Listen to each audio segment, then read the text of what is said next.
안녕하십니까. 매일 눈으로 세상의 흐름 읽어드리는 Y타임스 정세 분석의 주북일입니다.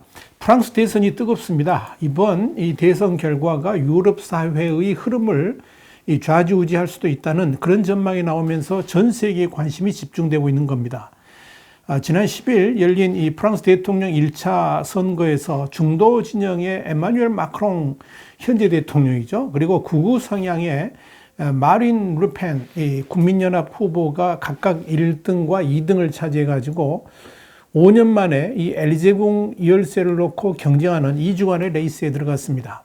11일 발표한 최종 개표 결과는 마크롱 대통령이 27.8%, 또 르펜 후보가 23.2%로 나타났습니다. 그러니까 4.6% 차의 박빙 상황으로 마무리가 된 겁니다. 1차 투표에서 탈락한 후보들은 극좌 성향의 장리크 멜랑숑, 굴복하지 않는 프랑스당 LFI 당의 후보인데요. 21.95%, 그리고 극우 언론인 출신인 에릭 제모르 르콩케트 후보가 7.1%로 뒤를 이었습니다. 이 프랑스 대선은 1차 투표에서 과반 득표자가 나오지 않으면 1등과 2등의 득표자가 2주 후에 결선 투표를 벌이게 됩니다. 그렇기 때문에 탈락한 후보들의 지지를 누가 더 뺏어가느냐에 따라서 상황은 급반전할 수가 있다 하는 이야기입니다. 지난 2017년 대선에서도 마크롱과 르펜은 1차에서 1, 2위를 차지한 뒤에 2차에서 마크롱 66.1%, 르펜 33.9%로 마크롱이 압승한 바 있었죠. 자, 중요한 건 그동안 이 마크롱 대통령이 재선에 무난히 성공할 것이다 이런 분석이 많았고 실제 지지율도 압도적으로 높았는데 시간이 갈수록 뒷심을 잃으면서 불과 4.6%포인트의 차이로 줄어들었다는 겁니다. 특히 1차 투표 직전에 민간 기업이 과도한 이 자문료를 안긴 이 맥킨지 게이트가 문제가 되면서 지지율 하락을 불러온 것으로 보입니다. 반면 르펜 후보는 이 고속도로 통행료라든지 에너지 부가가치세 인하 같은 생활 밀착형 공약을 내세워가지고 8일 여론조사에서 격차를 2%포인트까지 좁히는 기염을 토한 바 있습니다.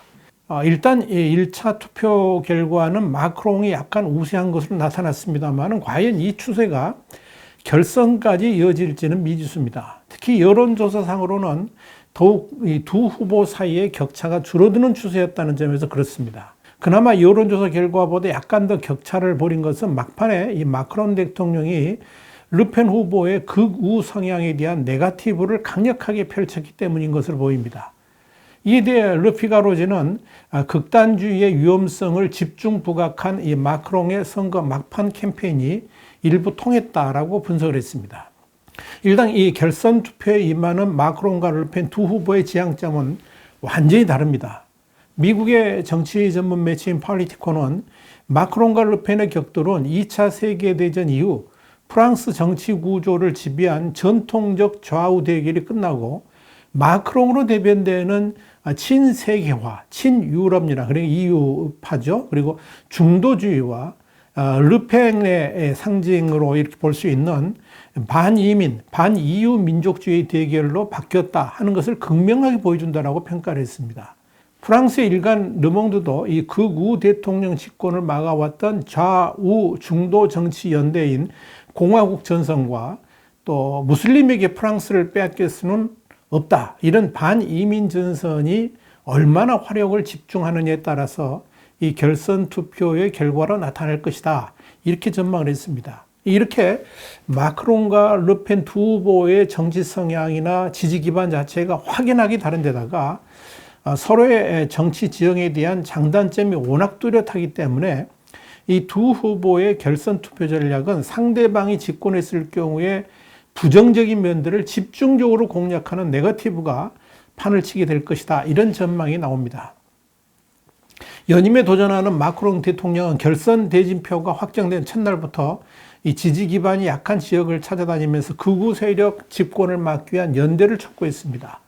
마크롱 대통령은 10일 1차 투표 승리 연설에서도 극우에 반대하는 모든 이에게 감사한다 이렇게 밝힐 정도로 이 극우 세력의 집권 방지에 초점을 맞추고 있습니다.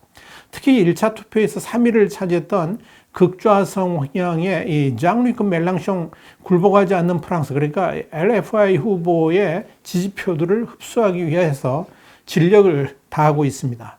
일간 르피가로도 1차 선거에서 3위로 급부상한 멜랑숑 LFI 후보가 캐스팅 보트를 쥐고 있다 그러면서 마크롱 대통령의 주 공략지라고 보도를 했습니다. 일단 멜랑숑 LFI 후보는 1차 선거 탈락 직후에 지지자들에게 마크롱 대통령을 지지한다라고 밝히지는 않았지만 르펜한테는 단 한 표도 주지 말라라고 말을 했기 때문에 사실상 마크롱 지지 입장을 밝혔다라고 볼 수 있을 겁니다. 멜랑숑 외에도 결선 투표에 나서지 못한 후보 10명 중에서 전체 6명이 마크롱 대통령 지지 의사를 밝혔습니다. 페크레스 이달구 후보와 녹색당 후보인 야니크 자도 대표는 극단주의를 거부해달라고 호소를 했습니다. 반면 서력조론을 준비하고 있는 르펜 후보는 지지율을 끌어올리는데 혁혁한 공을 세운 구매력 강화 공약을 앞세워서 1차 투표에서 마크롱 대통령을 뽑지 않은 유권자들을 설득하는 데 총력을 기울일 것으로 보입니다. 르펜 후보는 반 마크롱을 캐치프레이즈로 내세우면서 극우의 이미지는 최대한 죽이고 대신 실생활에 밀접한 이슈들로 지지층 결집을 도모할 것으로 보입니다. 지난 2017년 대선의 TV 토론에서 극우적 사고를 여과 없이 드러내면서 지지율이 하락했던 경험이 있기 때문에 그렇습니다. 더불어 르펜 후보는 자신의 극우 이미지를 희석시키는 것을 마지막 선거 전략의 포인트로 삼을 것으로 보입니다. 르펜 후보는 대권을 잡기 위해서 2015년 원조 극우의 아이콘인 이 아버지 장 마리 르펜을 당에서 쫓아냈습니다. 그러면서 이미지 변신을 위해서 부단히 공을 들여왔습니다. 르펜은 2017년 대선 때도 그때만 해도 그는 이슬람을 공격하고 반이민 정책을 주창했었죠. 그러나 이번 대선은 생활 밀착형 공약으로 승부를 보겠다는 구상을 하고 있습니다. 치솟는 물가에 대응해서 휘발유, 가스, 전기 같은 에너지에다가 붙는 이 부가가치세를 현행 20%에서 5.5%로 낮추겠다. 그리고 통행료도 인하하겠다. 그렇게 하기 위해서 고속도로를 국유하겠다. 이런 공약이 대표적입니다. 그러나 이 르펜 후보가 내놓은 공약들을 살펴보면 이주자, 이민자에게 주는 혜택을 줄이고 난민에게 열어놨던 문을 닫겠다. 이런 전체적인 틀을 보면 전혀 그 속내가 변하지 않았다는 것이 대체적인 평가입니다. 파리 정치대학에서 정치 커뮤니케이션을 전공하고 있는 세실 알디 교수는 AF통신에 이런 말을 했습니다. 이민과 정체성에 관한 르펜이 내놓은 공약의 근간은 전혀 바뀌지 않았지만 다른 어휘를 사용해서 이를 정당화하고 있다. 이렇게 지적을 했습니다. 일단 이번 1차 투표에서 7% 안팎의 득표를 확보하고 4위에 오른 극우 성향의 에르크 제무르 르콩켓 후보는 전날 르펜 후보를 지지한다고 밝혔습니다. 또한 이 민족주의 성향의 니콜라 디퐁에냥 약진하는 프랑스당 후보도 200만 명 이민자들을 그냥 놔두는 자를 보고만 있을 수는 없다. 그러면서 르펜 지지를 선언했습니다. 결국 이번 프랑스 대선의 분기점은 오는 20일 오후 그러니까 밤 9시에 프랑스2 또 TF1 방송 등이 생중계하는 TV 토론이 될 것으로 보입니다. 이 관전 포인트는 마크롱 대통령이 르펜의 극우적 성향과 이런 가치관이 프랑스와 유럽 사회에 어떤 부정적 영향을 미치게 될지를 집중적으로 공략하는 것에 대해서 르펜이 이걸 어떻게 방어할 것이냐, 또 오히려 마크롱에 대해서 르펜이 어떤 역공을 펼칠 것이냐, 여기에 달려있다, 이렇게 보시면 될 것 같습니다. 특히 지난 2017년 TV 토론에서 마크롱에게 완전히 밀렸다는 평가를 받았던 르펜 후보가 이번 토론에서는 어떻게 달라진 모습을 보여줄지가 아주 이제 관심 포인트다, 이렇게 말씀드릴 수 있을 겁니다. 중요한 건 이번 프랑스 대선 결과가 이 유럽 사회의 정치 지형에 엄청난 영향을 끼칠 가능성이 있다는 겁니다. 특히 이 헝가리와 세르비아에서 친러시아 정권이 재창출됐죠. 거기에 이어서 프랑스에서 르펜 후보까지 당선된다 그러면 이 우크라이나를 침공 중인 블라디미르 푸틴 러시아 대통령에게 아주 유리한 정치 지형이 형성될 수 있다. 이런 우려가 나오고 있습니다. 극우 성향의 르펜 후보는 탈북대서양 조약, 그러니까 탈나토, 또 탈유럽연합, 탈EU죠. 이걸 지향하고 있습니다. 그렇기 때문에 르펜 후보가 집권한다 그러면 프랑스가 나토를 탈퇴할 수도 있고 심지어 EU에서도 탈퇴할 가능성이 있습니다. 당연히 이런 결과는 서방 진영의 안보 체계를 송두리째 뒤흔들 수도 있다는 점에서 대선 결과에서 눈을 떼지 못하고 있는 겁니다.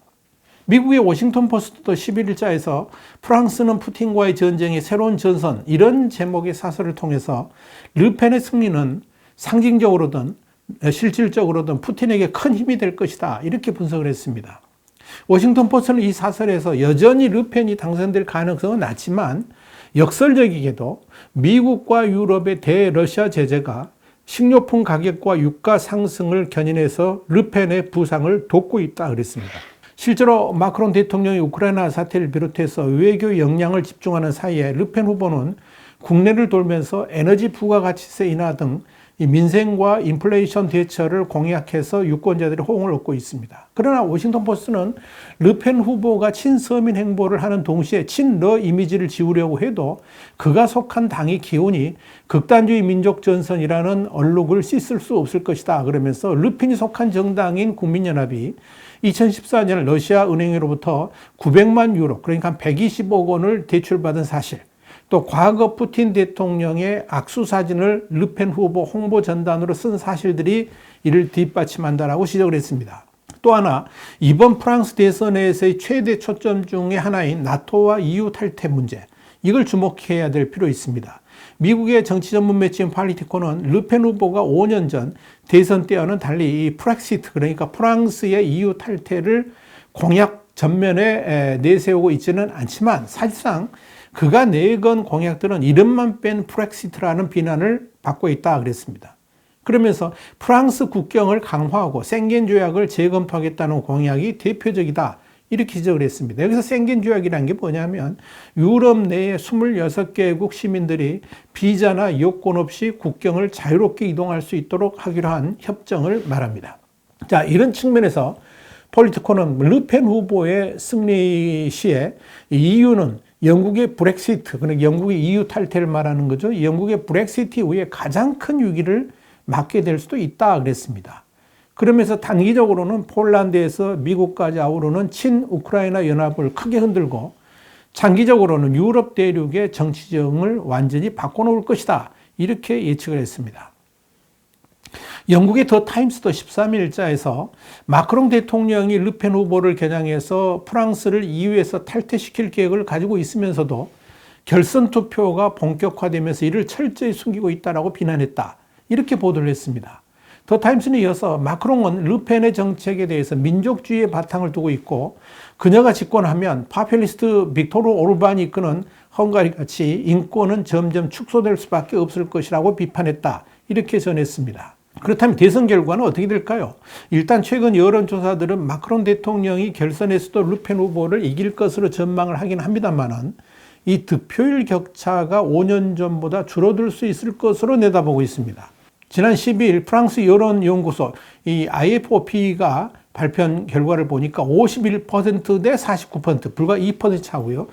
또 엘라브는 52 대 48로 봤습니다. 입소스와 소프라스토리아는 54 대 46%로 마크롱 대통령의 승리를 예측했습니다. 마크롱 대통령이 2017년 대선 결선에서 르펜 후보와 처음 맞붙었을 때 66%의 득표율로 르펜 후보를 압도했던 것과 비교한다 그러면 격차가 아주 크게 줄어든 셈입니다. 현재로서는 그래도 마크롱 대통령의 재선을 예측하는 여론조사가 많습니다만 그 격차가 많이 줄어들고 있다는 점이 부담입니다. 그래서 유럽을 비롯한 서방 진영이 지금 프랑스 대선의 촉각을 곤두세우고 있는 겁니다. 와이타임스 정세 분석이었습니다. 다음 시간에 다시 뵙겠습니다. 감사합니다.